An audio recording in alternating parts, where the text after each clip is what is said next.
Por favor, presidente, a palavra é sua. Muito obrigado, bom dia a todos e todos. Eu queria cumprimentá-los e saudar as autoridades legislativas que tiveram a iniciativa de promover essa importante audiência. Discutir democraticamente o futuro da relação de trabalho em diálogo com o Poder Judiciário é urgente no momento que vivenciamos. Eu cumprimento o nosso presidente da mesa, nosso anfitrião, o deputado Alencar Santana, a quem agradeço o convite. Cumprimento o presidente do Tribunal Regional do Trabalho da 2ª Região, desembargador Valdir Florindo, o presidente da Associação Nacional dos Magistrados Trabalhistas, o juiz Walter Pugliese, e a doutora Samanta Pinheiro Gazelli, coordenadora da Federação Nacional dos Trabalhadores e Trabalhadoras do Judiciário Federal.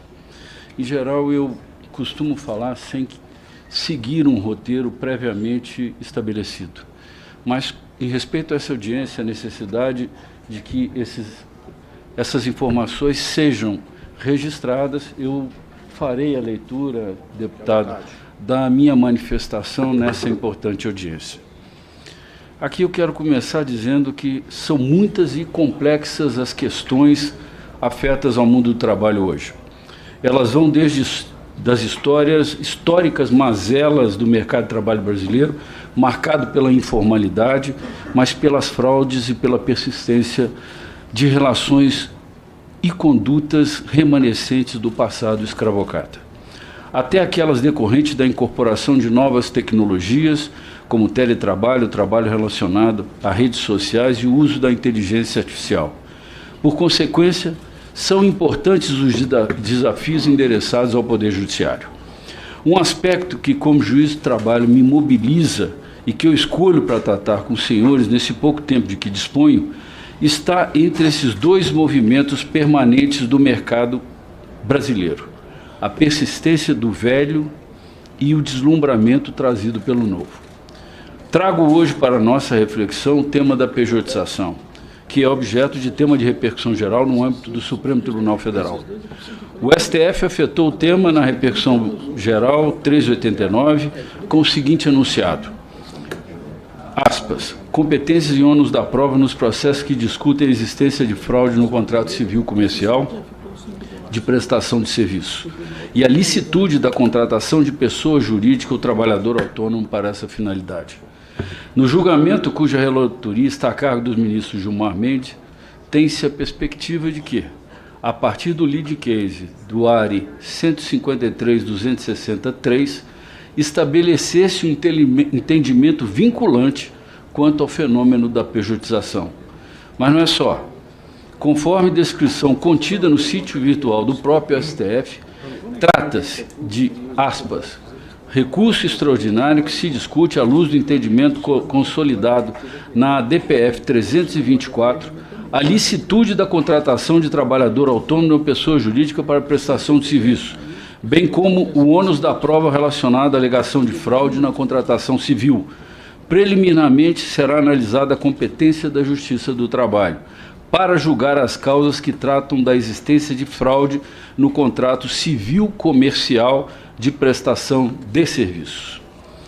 A decisão a ser proferida a respeito da matéria causa preocupações na comunidade jurídica e entre os sujeitos e atores institucionais do mundo do trabalho, uma vez que há um só tempo, e sob o manto da decisão do Supremo Tribunal Federal acerca da terceirização, em que exige a presença de 3 atores, nós estamos falando de uma relação direta entre pessoas jurídicas, MEIs, com o tomador. Tem o potencial de alcançar os entendimentos sobre a validade de contratações formais que refutam a incidência da proteção laboral.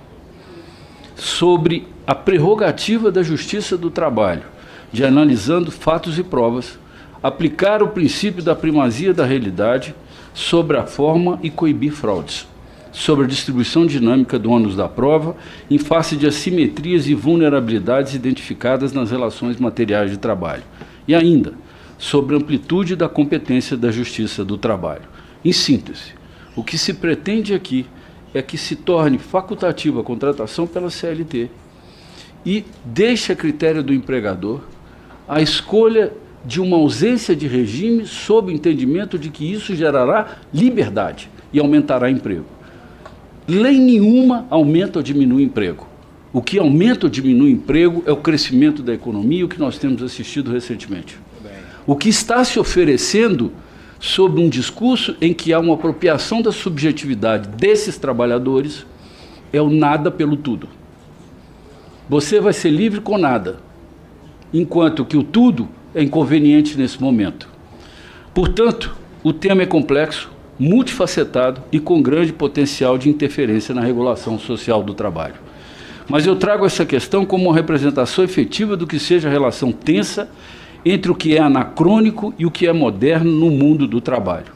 Eu quero lembrar a todos os presentes que não é minha a fala a respeito da necessidade de proteção e regulação do trabalho humano que o Papa Leão XIV explicitamente considerou ao assumir, inclusive, o nome de Leão, em razão da própria nomenclatura do Papa Leão XIII, que foi responsável pela Rerum Novarum, que foi o elemento essencial, uma das fontes materiais mais importantes em que trouxe a necessidade da regulação do trabalho no mundo.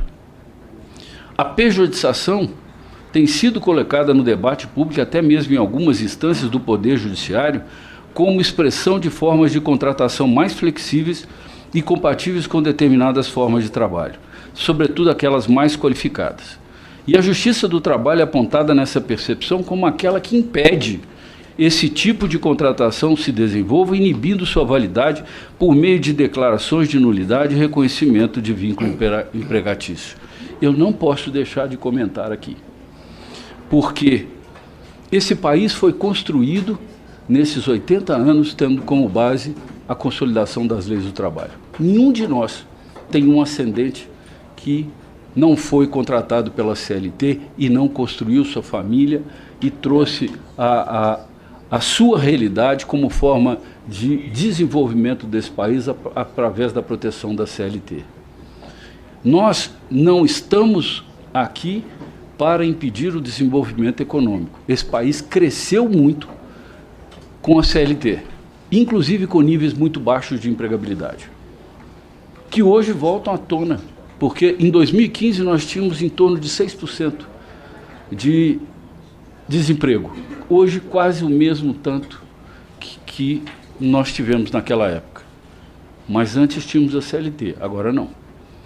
Mas nós temos agora insegurança, instabilidade e ausência de futuro para essas pessoas que estão trabalhando.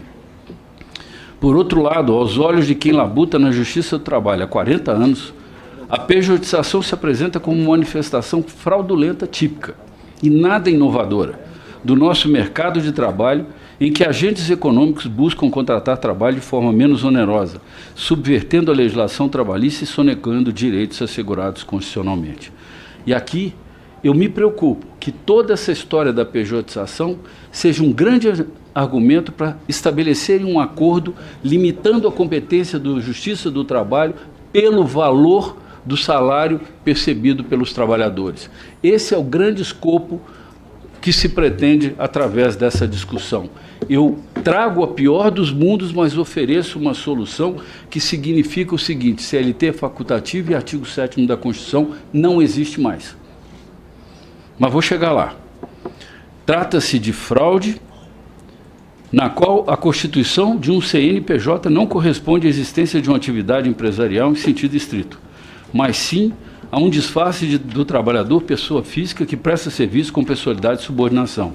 Através desse disfarce, a contratação pejotizada elide os direitos trabalhistas, que são exclusivos das pessoas humanas naturais que trabalham, burlando a legislação trabalhista. É por meio dessa fraude ou simulação com a qual o trabalhador é obrigado a concordar sob pena de não ser contratado para prestar serviço, que as contratantes adquirem vantagens indevidas no mercado, concorrendo deslealmente com aquelas empresas que observam a legislação trabalhista e desfalcando o erário público em relação às contribuições sociais e previdenciárias devidas em razão da contratação trabalhista. A prática da pejotização, além de deixar à míngua o trabalhador contratado, relembre-se, uma empresa não tem limite de jornada, não tira férias, não adoece, não se aposenta, não se afasta para licença maternidade e não tem direito ao FGTS. Fragiliza todo o sistema de proteção social na medida em que não deixa de endereçar a ele demandas das pessoas humanas que trabalham: velhice, doença, acidentes, maternidade, desemprego involuntário, mas deixa de contribuir com a sua sustentação financeira. Os dados não me deixam mentir. Estimativas realizadas pela Fundação Getúlio Vargas recentemente revelam que um total de 5,5 milhões de trabalhadores que antes eram seletistas passaram a ser PJs, incluindo-se nesse conceito os microempreendedores individuais, as pessoas jurídicas unipessoais e as pessoas jurídicas com múltiplos sócios. Desse universo, 4,4 milhões eram microempreendedores individuais.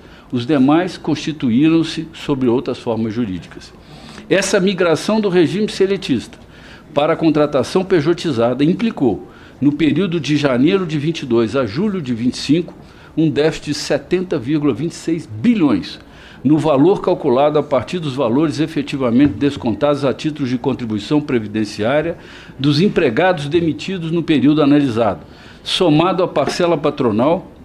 Nos casos em que a empresa se desligou, o trabalhador tinha tal rubrica calculada sobre a remuneração total tributável a cada trabalhador. O estudo que apresentamos constatou que 55% dos MEIs correspondem a CPFs de ex-empregados que migraram para esse título, evidenciando a relevância de assinalar e analisar o impacto da contratação de MEI em substituição ao trabalhador seletista. Essa constatação demonstra as nobres razões que inspiraram a criação do programa Microempreendedor Individual, que estão sendo progressivamente desnaturadas. A maioria dos cadastros de MEI passou a ser realizada por pessoas oriundas do mercado informal, público-alvo original do programa, mas por ex-empregados formalizados. De toda forma, considerando-se a contribuição previdenciária do MEI em geral, enquanto o empregado recebe um salário mínimo por mês, que gera uma arrecadação de R$ 432,63 à Previdência, o MEI contribui com R$ 75,90 fixos. Outra perda importante refere-se ao FGTS. De acordo com o estudo, aplicando-se o percentual de 8% incidente sobre a base de cálculo recomposta na fórmula acima descrita, deixaram de ser depositados nas contas vinculadas do FGTS simplesmente R$ 27,6 bilhões de reais. Ainda levantamos a preocupação com o sistema S, considerando que a alíquota das referidas contribuições é de 2,5%. Chegou-se ao valor de 8,62 bilhões que deixaram de ser recolhidos. Em síntese, tem-se uma perda entre 22 a 25 da seguinte ordem: 70,26 bilhões para a Previdência, 27,6 bilhões para o FGTS, 8,62 bilhões para o Sistema S. Eu quero deixar bem claro que tudo isso sustenta o tecido social assegurado pela Constituição Federal. E a minha pergunta é, na medida que o IPEA, em sua última pesquisa, demonstrou que até 2041 nós não teremos o crescimento da população, mas um envelhecimento exponencial, e que até 2051 os nascidos, a partir de então, 4/5 serão pobres e miseráveis. Quem é que vai conter esse país? Que país será esse que nós estamos legando para o nosso futuro? A propósito de quê? Eu quero dizer hoje que eu imagino que um médico prestando serviço no hospital é um hiperempregado. Eu pergunto a qualquer médico que trabalhe se ele tem a liberdade de dizer: não aceito esse salário, eu quero o contrato de trabalho. Eu quero saber. Esse é o autoempregado. Um engenheiro numa empresa. Porque nós estamos sempre dando o exemplo por uma base remuneratória e cultural diferenciada. Mas eu quero colocar esses empregados. Pergunte a eles. Pergunte a eles se eles têm autonomia. Não fiquem fazendo discursos retóricos, mas perguntem a eles.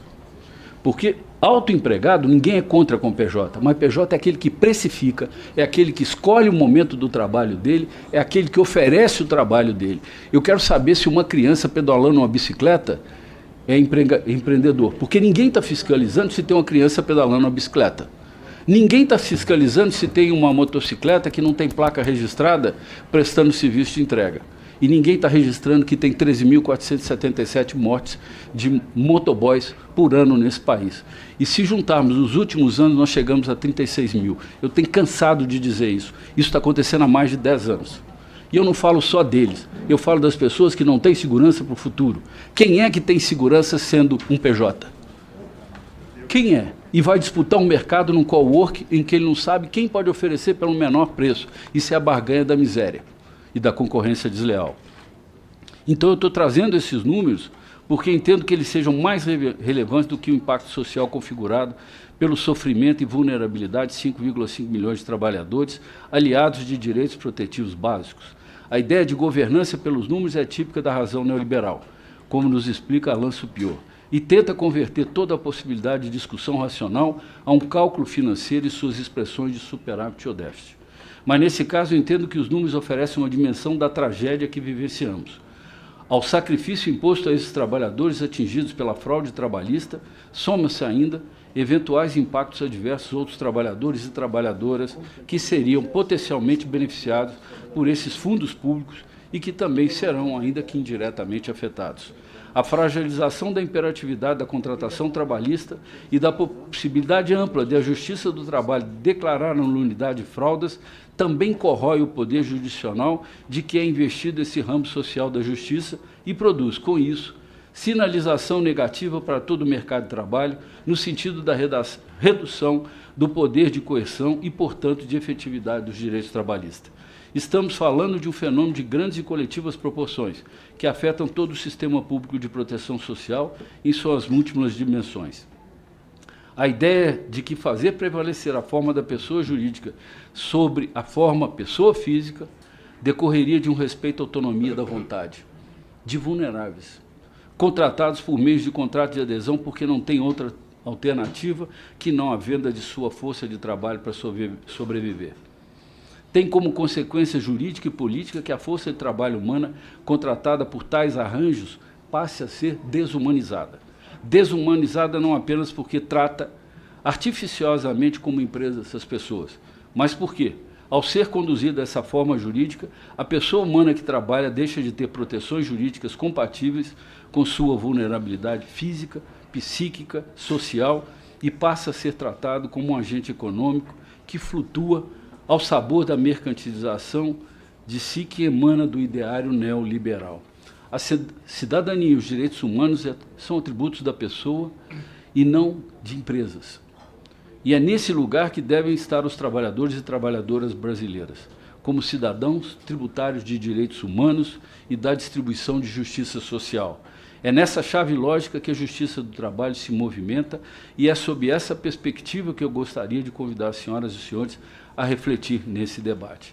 Nós temos uma Constituição oriunda de um período dramático do nosso país, que se definiu como uma Constituição cidadã e estabeleceu o Estado democrático social de direito, que agora, de uma maneira indireta, querem tornar letra morta o artigo 7º da Constituição.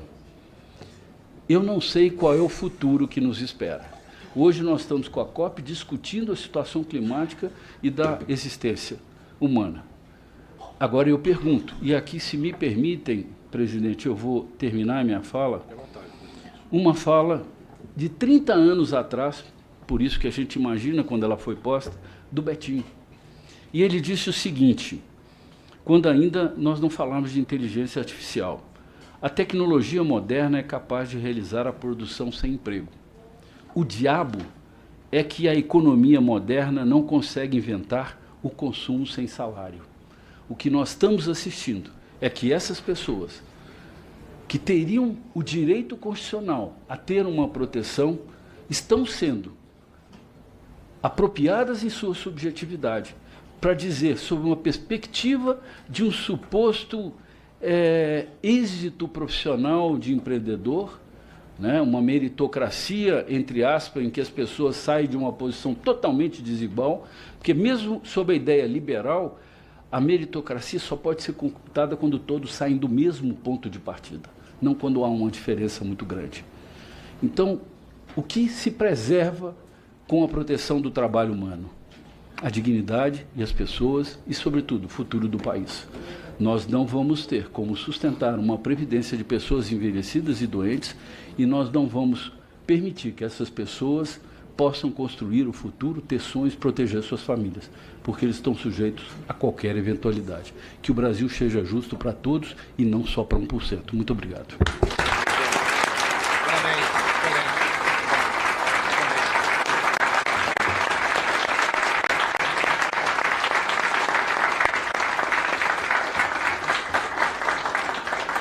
Que o Brasil seja justo para todos e não só para 1%. Muito obrigado.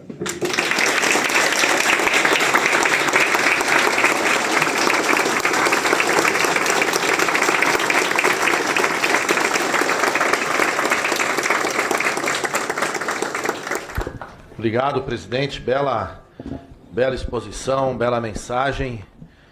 Tomara que mais gente não só ouça, mas entenda e, acima de tudo, compreenda, né? E a gente possa mudar algumas coisas.